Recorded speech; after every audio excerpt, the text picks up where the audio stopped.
Ping, buzz, ring. The constant assault of notifications, the endless scroll of social media, the perpetual flood of emails. In today's hyper-connected world, our attention is under siege. But what if I told you there's a way to reclaim your focus, to master your attention, and to become truly indistractable? Stay tuned, because in the next 30 minutes, I'm going to share with you the secrets to regaining control of your time and your life. Welcome to CEO's Library, the 1% bookshelf, your exclusive pass to the most impactful business books shaping industries and driving innovation. I'm your host, and today we're diving into a book that's not just changing how we work, but how we live. Indistractable: How to Control Your Attention and Choose Your Life by Nir Eyal. Now, before we dive in, let me paint a picture for you. It's 2 p.m. on a Tuesday. You've got a crucial presentation due in 3 hours. You sit down at your desk, determined to focus.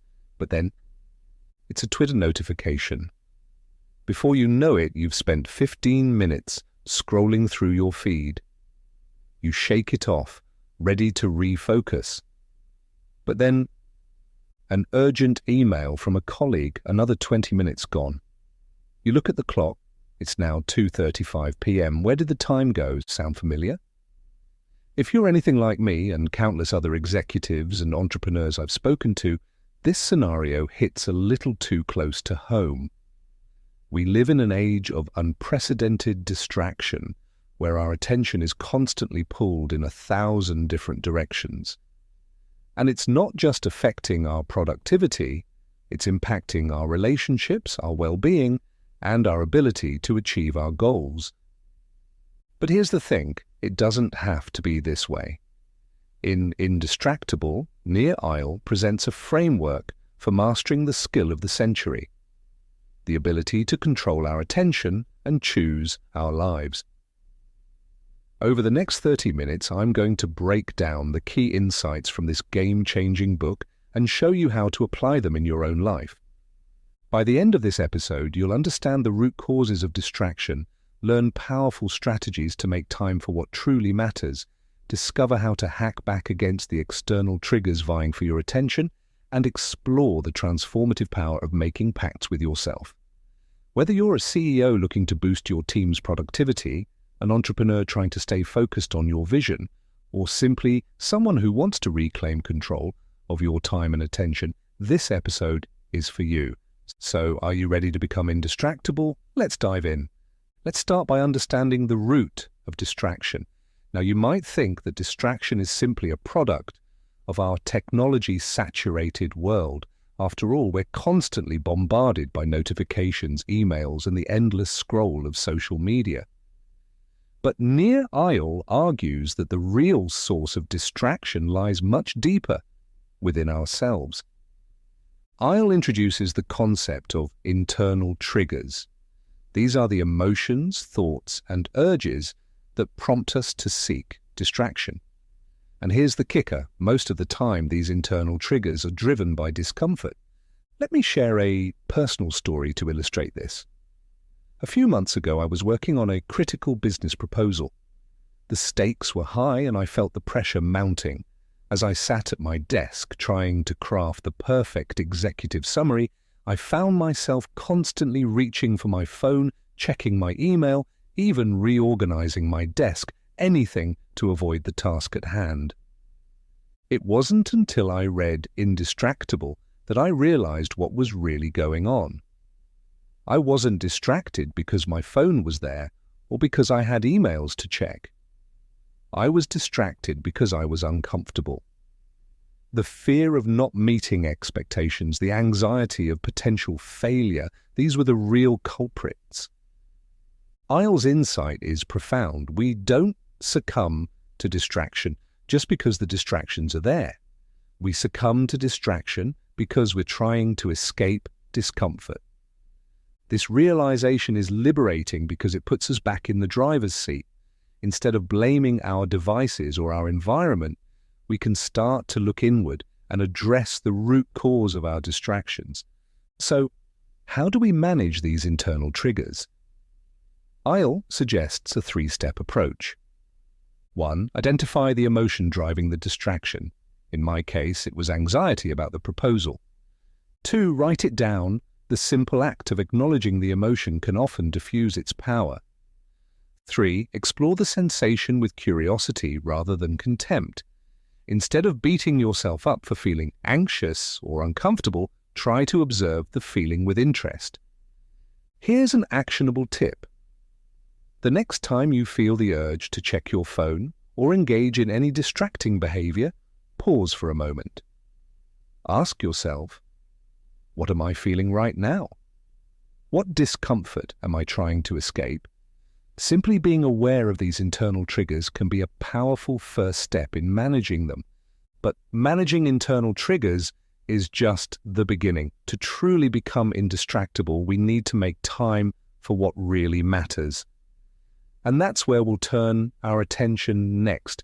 Now that we understand the internal drivers of distraction, let's talk about making time for what truly matters. This is where Eyal introduces two crucial concepts, traction and distraction.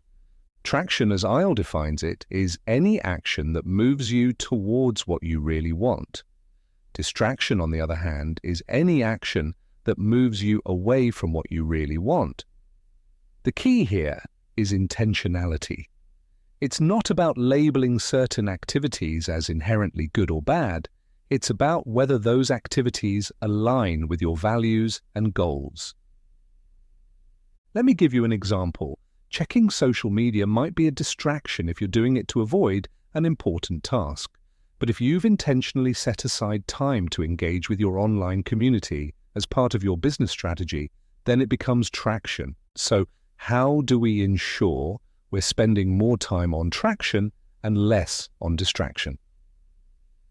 This is where Eyal introduces the powerful technique of time boxing. Time boxing is essentially the practice of assigning fixed units of time to activities in advance. It's about proactively deciding how you want to spend your time rather than reactively responding to whatever comes your way.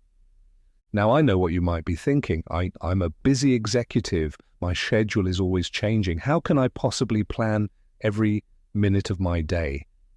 But here's the thing. Time boxing isn't about creating a rigid, inflexible schedule. It's about setting intentions for your time. When I first tried time boxing, I was skeptical, but the results were eye-opening.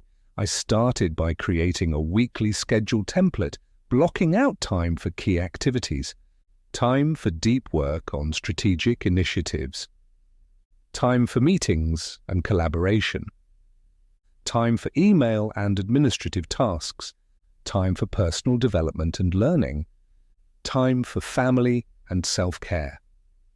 The impact was immediate. Instead of starting each day reacting to whatever seemed most urgent, I had a clear plan. I found myself being more intentional about how I spent my time, and, perhaps most importantly, I started to align my schedule with my values. Here's an actionable tip. Take 30 minutes this week to create your own time-boxed schedule. Start with the big rocks, the most important activities that align with your values and goals. Then fill in the rest. Remember, the goal isn't perfection. It's about setting intentions and being proactive about your time. But even with the best intentions and a well-planned schedule, we still face a barrage of external triggers vying for our attention. So how do we deal with those? We've talked about managing internal triggers and making time for what matters. But let's face it, in today's world, we're constantly bombarded by external triggers, notifications, emails, meetings, the colleague who always wants to pick your brain.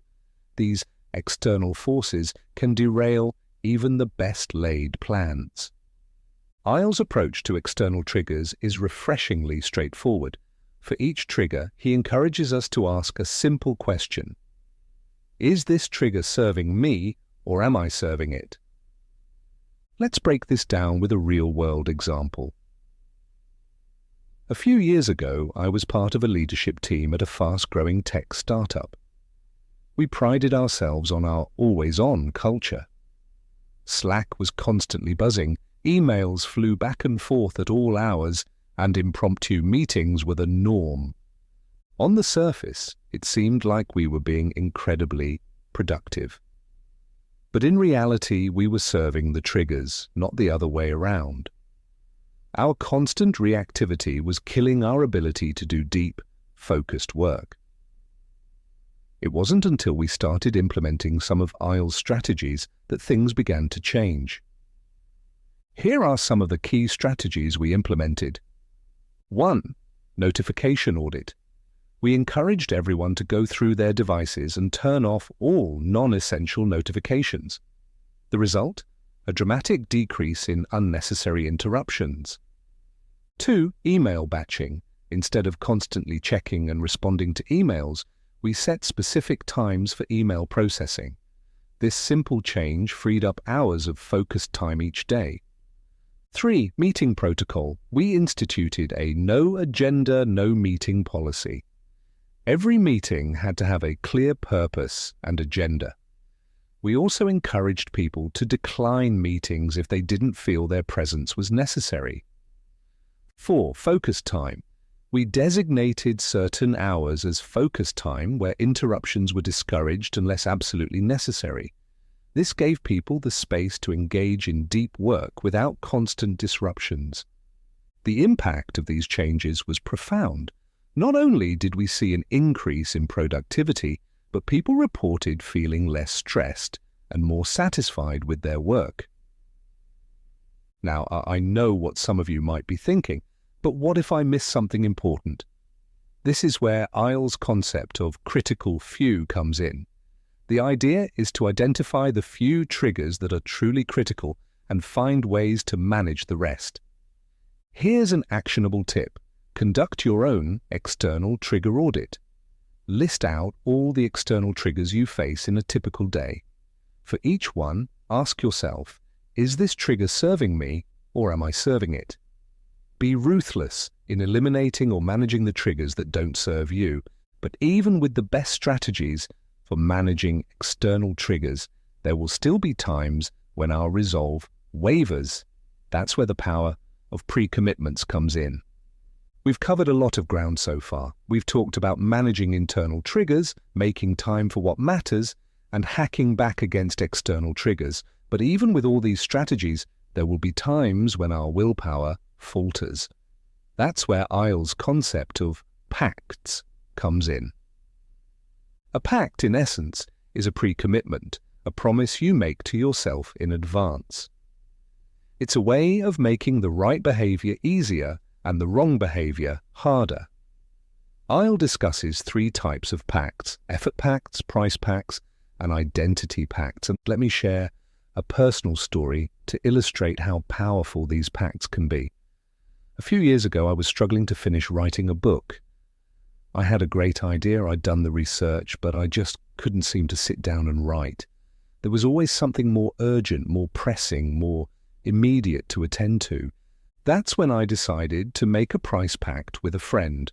I wrote a check for $10,000 to a political party I despised. I gave the check to my friend with instructions to mail it if I didn't finish my first draft by a specific date. Now, was this extreme? Absolutely, but it worked. The thought of that check being mailed was so aversive that it pushed me through the discomfort of writing. I finished my draft ahead of schedule. This is an example of a price pact, making distraction more costly. But there are other types of pacts too. 1. Effort pacts. These make unwanted behaviors more difficult. For instance, using website blocking software during your designated focus time. 2. Identity pacts. These leverage your self-image. For example, if you view yourself as an early riser, you're more likely to get up early. The power of these pacts lies in their ability to influence our behavior in the moment. When we're tempted to procrastinate or give in to distraction, these pre-commitments can provide the extra push we need to stay on track. Here's an actionable tip. Choose one area where you struggle with distraction and create a pact. Maybe it's an effort pact to put your phone in another room while you work. Or perhaps it's an identity pact where you start referring to yourself as someone who never misses a deadline. Start small, but make it specific and meaningful. Now, as we wrap up, I want to emphasize something crucial. Becoming indistractable isn't about achieving perfect focus all the time. It's about being intentional with your attention and your time. It's about aligning your actions with your values and your goals. The strategies we've discussed today, managing internal triggers, making time for traction, hacking back external triggers, and using pacts, they're all tools in your toolkit. Like any skill, becoming indistractable takes practice. There will be setbacks, there will be days when distractions win. But with persistence and the right strategies, you can master your attention and choose your life. Let me leave you with this thought. In a world that's constantly vying for your attention, the ability to control your focus is a superpower. It's the key to not just increased productivity, but to a more fulfilling life, one where you're in control, where you're living according to your values, where you're making progress on the things that truly matter to you. Imagine what you could achieve if you could harness that superpower. Imagine the impact you could have on your work, on your relationships, on the world. That's the promise of becoming indistractable. As we close, I want to remind you that the link to purchase Indistractable by Nir Eyal is in the episode description. I highly recommend getting a copy. It's packed with even more insights and practical strategies than we could cover in this episode. And here's my challenge to you. Choose one strategy we've discussed today and commit to implementing it this week. Maybe it's time-boxing your schedule. Maybe it's conducting an external trigger audit. Whatever it is, take that first step towards becoming indistractable. Remember, the goal isn't perfection, it's progress.